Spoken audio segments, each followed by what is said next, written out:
me up.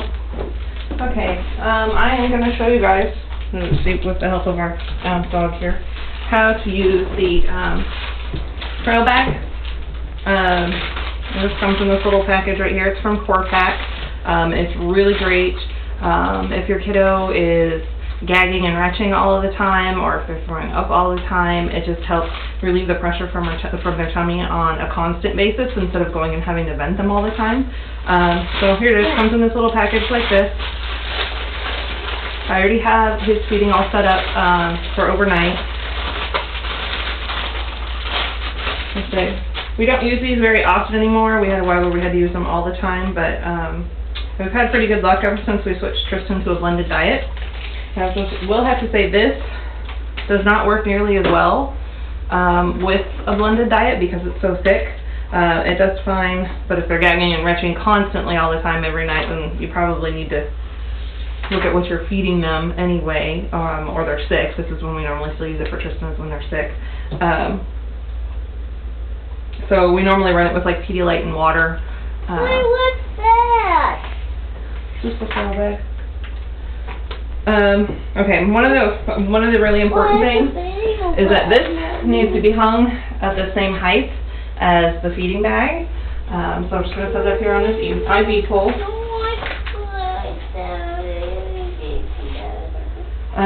You want to come down here and make sure it has its own little med port here. You want to make sure that's closed, because that would really suck to start it and then have it be going all over the place. So make sure that's in there really nice and tight. This little red thing right here is a cast tip adapter, so if you use cast tip syringes, you can put the cast tip in there, and then that will plug right into their little med port. I'm talking to the camera. Tristan's so helpful. You also want to make sure that it's clamped. There's two clamps.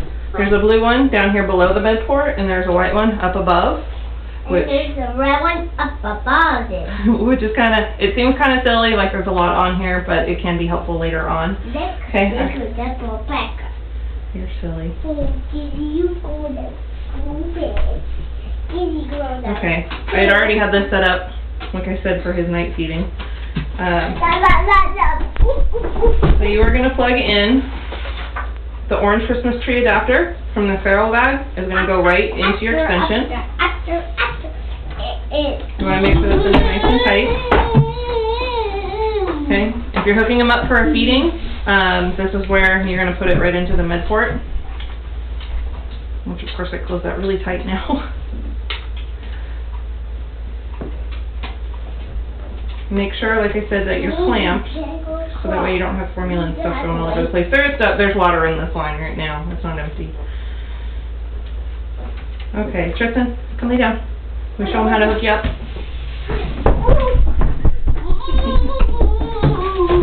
Oh, I can tell you, it's going to be really helpful. It's way past bedtime. Come on, Boo. Come on. Let's show them how to do it. Can you show them how to put this on your tummy? Yeah, it's for at the same time. Okay, for nighttime we go up this pant leg. It helps to keep them getting tangled all up in the tube overnight. So I run it up this pant leg. A lot of other parents do is they run their tubing right through the snaps on their diaper, or I guess not everybody uses cloth diapers, or through the tab on their diaper to really just help it keep it more secure. I'm going to put this into his button. He said, "You better use some extra strong." Okay, to run the feeding, okay, you want to make sure all of your clamps are unclamped, which you have 3, because you have one on the extension, and then you have the 2 on the Farrell line. You want to make sure that this part right here is all below their belly button line. So if they're standing up, you have this connected to their backpack during the day, this part needs to be hanging down below where their belly button is, because it uses gravity to work, which is another reason why it doesn't work so well with blended diet, because blended diets kind of need pressure to keep going through.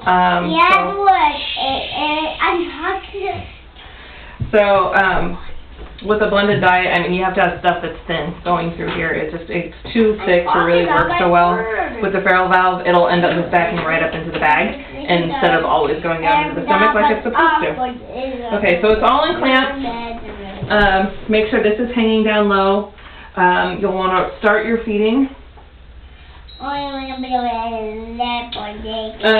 With it unclamped, and this hanging down low below their belly button, you can run tummy juices out to prime the line, or you can flush it with water before you hook it up to them, because this part, there's all air in the Farrell valve, so. He's not quiet. So you will go ahead and start running the feed, or you can prime it for a little bit, make sure it's all through there first. But you'll want to watch the feeding when you first start for a while. You don't want to just start it and then like go to bed or go in the other room or whatever, because sometimes there's a blockage somewhere, something's not hooked up right, and if you're not paying attention, it'll end up just going back up this line and all the way into the bag and fill up the bag instead of your child. So, and as you can see, there is, well, actually, I don't know if you can see since it's mostly just water right now. It will go up and down the line some. That's totally normal. As the feeding's going, it will work its way up a little bit, and then when it pauses, it'll go back down, and it should go back in to their stomach where it's supposed to. That's why you just need to keep an eye on it, because some of it's normal, but going all the way up into the bag and filling up the bag, that's not normal. So you want to keep an eye on that. Trying to think of what else to tell you, because that's the biggest thing. It is normal. Either the bag may stay deflated like this. You know, we've had plenty of times, most of the times when we hook this up to Tristan, it stays like this. It doesn't get filled up. There is a vent. I'll try and show you. There is a vent right up here at the top of the bag. That is to let air escape. So if this starts ballooning way up with air, it should start emptying. The air should empty out from there. But this will help them overnight if they're having a lot of problems, or during the day if they're having a lot of problems with gagging and retching, or vomiting. That just kind of helps relieve all that pressure out of their stomach all day. If they're on a GJ tube, and they're being fed through the J, but they're still having problems with the G, then that's, you know, really good to help their stomachs kind of just relieve whatever gas and pressure, extra bile, anything like that that's in there. And there are markings on the line too, for how many mils. So say, you know, we hooked up Tristan overnight, not during the feeding or whatever, and it came up to here, and of course you're thinking that's a lot of line, but there's a mark on the line that it's 8 mils to that part right there. So if you guys have any questions, just let me know. Bye. Bye. You're on black.